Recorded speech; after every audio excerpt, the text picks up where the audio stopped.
দুনিয়া কিছুই না, কিচ্ছু না দুনিয়া। সকালে আপনি না থাকলে আপনাকে বিকেলেই এরা মাটি দিয়ে আসবে। চোখ বন্ধ করে চিন্তা করবেন রাত্রেবেলা আপনি পৃথিবীতে নাই, আপনার স্ত্রী, আপনার সন্তান, আপনার প্রতিষ্ঠান, আপনার সংগঠন, আপনার সবকিছু কি থেমে আছে না চলছে?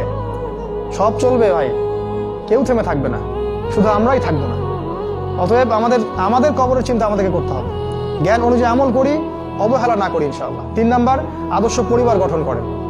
পরিবারটা হবে ডিনামাইট। রাষ্ট্র বিশ্ব কই যায় যাক, আপনার পরিবার যেন ইসলামের আদর্শের উপর থাকে। কারণ কু আনফুসাকুম ওয়া আহলিকুম নার, নিজে বাঁচো জাহান্নামের আগুন থেকে, পরিবারকে বাঁচাও।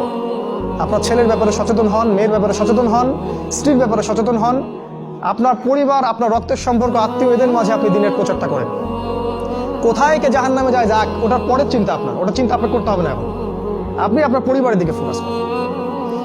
যদি আপনি পরিবারকে ইসলাম